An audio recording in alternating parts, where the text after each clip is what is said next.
Léo, já é tradição muita gente traçar metas para o ano que se inicia.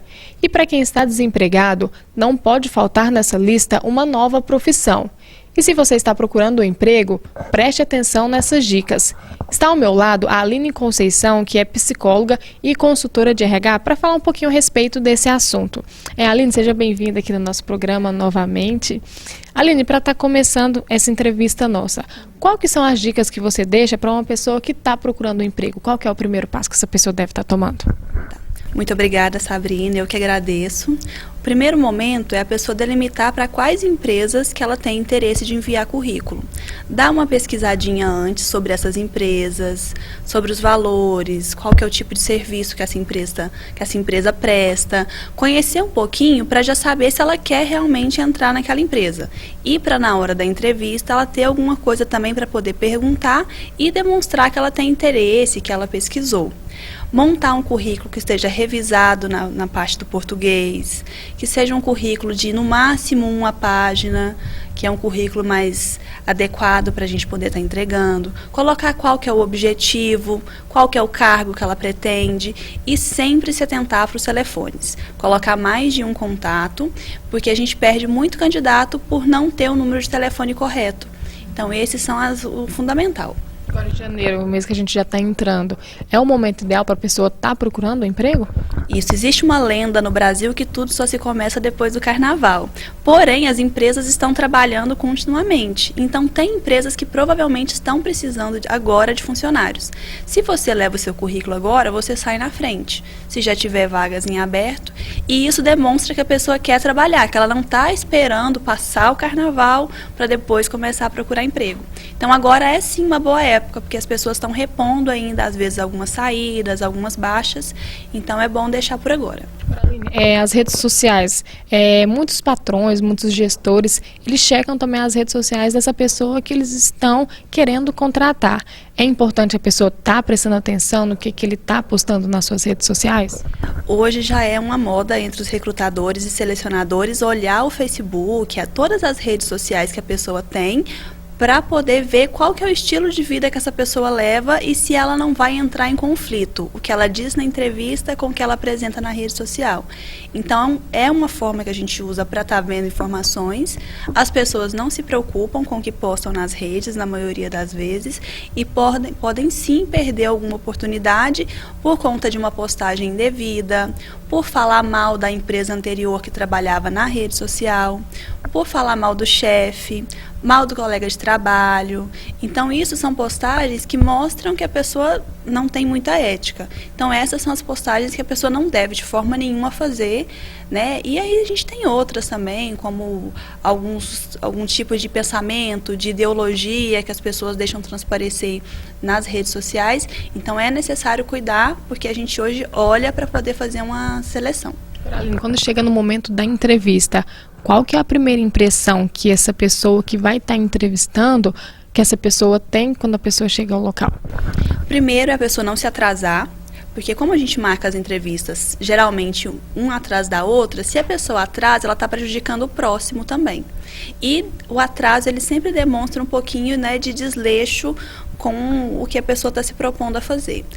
Está vestido adequadamente à empresa. Então, não é estar vestido formal demais, mas também entrevista de emprego, ele é um ato de formalidade. Ela exige que a pessoa pense que ela está indo para uma coisa que pode decidir o futuro dela. Então, a pessoa tentar se vestir adequadamente ao lugar, ao clima, ao cargo que ela se dispõe e está sempre sendo muito educado com todos, porque as pessoas também elas tendem a ser mais educadas com quem as selecionam. E hoje na seleção a gente busca informação das outras pessoas que estão ao redor do candidato, para saber se esse candidato ele foi uma pessoa que agiu com educação, se ele foi simpático. Então isso tudo conta também. O nervosismo pode colocar tudo a perder também, né? Quais que são as dicas para a pessoa estar controlando? Toda entrevista de emprego a gente sabe que ela é um momento tenso. Então, quem está entrevistando já sabe que provavelmente a pessoa vai estar um pouco nervosa. Então, o nervosismo ele faz parte. Geralmente, a pessoa tem que pensar que aquilo ali não é a única coisa que ela vai ter na vida. É o importante, mas ela não pode ficar nervosa ao ponto de não conseguir falar. Então falar pausadamente, não tentar inventar as coisas e sim falar a realidade. Ficou nervoso? Pede um tempo, né? Respira, bebe uma água, porque a gente sabe que a pessoa fica nervosa. Então quem está selecionando também entende isso. Então, em vez de tentar fingir que não está nervoso, trata o nervosismo como uma coisa banal. E aí, com a conversa vai fluindo e os dois, tanto o entrevistador quanto quem está sendo entrevistado, vão conseguir lidar com isso. Quais são as perguntas mais frequentes no momento dessa entrevista? As que as pessoas têm mais dificuldade de responder quais que são seus pontos fortes, falar de características pessoais, falar sobre coisas que já deram certo. Me fale sobre alguma coisa que você já tenha conseguido bons resultados na sua vida profissional. Quanto mais a gente puxa para o lado pessoal, mais dificuldade a pessoa tem de responder. Então, a pessoa, antes de ir para a entrevista, pensar nisso, o autoconhecimento. O que eu gosto, quais que são meus pontos fortes, o que eu tenho a oferecer para essa empresa, o que eu vou fazer diferença aqui, caso eu seja contratado. São perguntas que definem uma entrevista e que as pessoas têm uma dificuldade enorme de estar respondendo. O salário é um ponto que todo mundo gosta bastante, né? O objetivo salarial é bom colocar no currículo ou a pessoa pode estar falando no momento da entrevista? Existem algumas empresas que na hora que elas fazem o recrutamento já vem especificado que é para colocar pretensão salarial. Se não estiver bem especificado na vaga que é para colocar, eu não indico que a pessoa coloque, porque nada vale mais do que uma entrevista, que é a chance que a pessoa vai ter de poder explicar o porquê daquele salário e a empresa vai ter o diálogo também de poder conversar. E às vezes algumas empresas, se você coloca a pretensão de cara, isso pode impedir uma futura conversa. Agora, se a empresa pede, aí sim, coloca a sua pretensão. Se a empresa não exigiu pretensão salarial, não coloque, deixe para tratar isso na entrevista. Até porque você está demonstrando também disponibilidade, vontade de conhecer um pouco mais a empresa. Acho que faz mais sentido. Nesse momento que a pessoa está procurando um emprego, ou seja, ela tem um tempinho mais livre, é importante estar se qualificando para ganhar um destaque também nessa empresa? Sim, algumas pessoas a gente contrata sem ter experiência, mas porque a gente viu ali a parte de qualificação, que a pessoa foi atrás, buscou cursos de formas diferentes, né, de áreas diferentes. E se a pessoa fica parada com o tempo e não faz nada, a gente interpreta isso como um desleixo pessoal. Porque você fala assim, então você ficou um ano, né, desempregado, parado, mas você não apostou em nenhuma forma de qualificação. Então fica como se a pessoa tivesse perdido um tempo. Quem se qualifica, ao contrário, ela ganha aquele tempo e ganha o conhecimento. Como está o mercado de trabalho hoje para os jovens aprendizes de 16, 17 anos? Como que está para esses adolescentes? Com a lei da aprendizagem, as empresas são obrigadas a contratar os jovens aprendizes, independente do cenário econômico que a gente esteja vivendo. O que muda é que, às vezes, pelo número de funcionários que podem ter reduzido, empresas que contratavam 5, 6, hoje contratam 2. Porém, é uma forma de inserção que ela é garantida. As empresas têm que ter no seu quadro os jovens aprendizes. Praticamente todas as empresas da nossa cidade com mais de 10 funcionários, elas têm no seu quadro um jovem aprendiz. É uma forma de inserção, o jovem vai conseguir qualificação, porque ele faz o curso no Senac, e ainda vai ter experiência confirmada em carteira. Então, para o jovem sem experiência, que nunca trabalhou, às vezes nem qualificação tem, é uma ótima forma de inserção. Dá umas dicas também para quem já está empregado.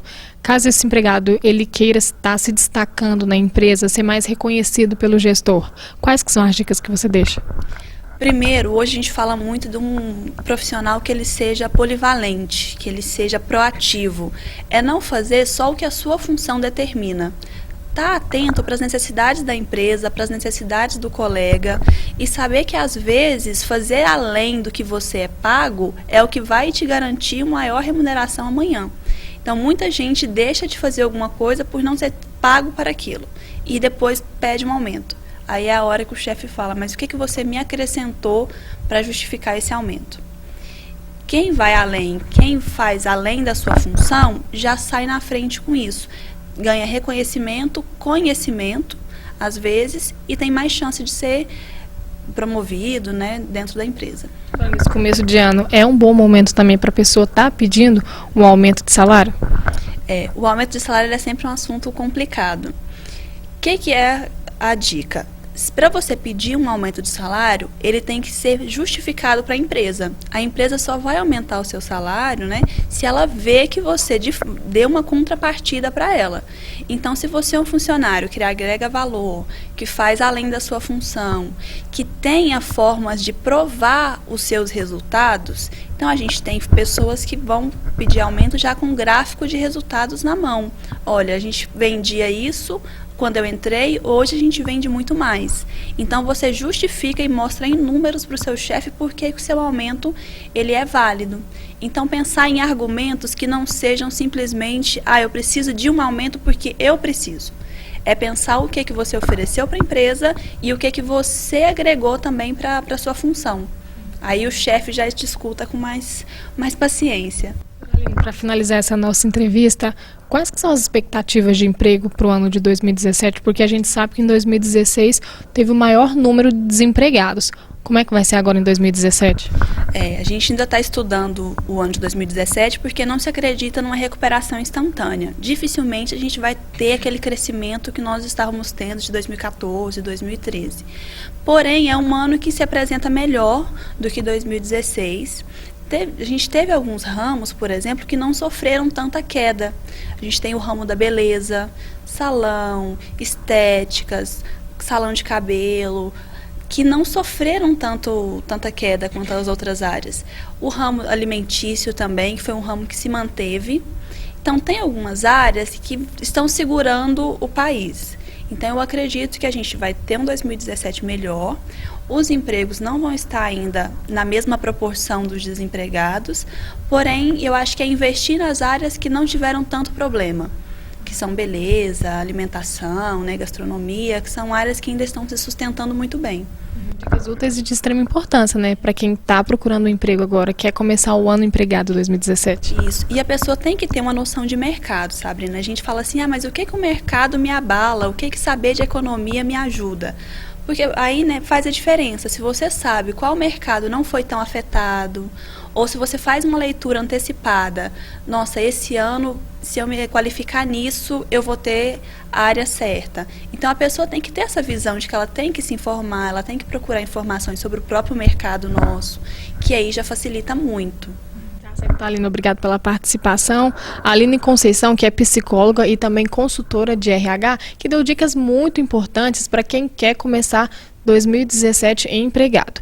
E eu volto com você no estúdio, Léo Carvalho.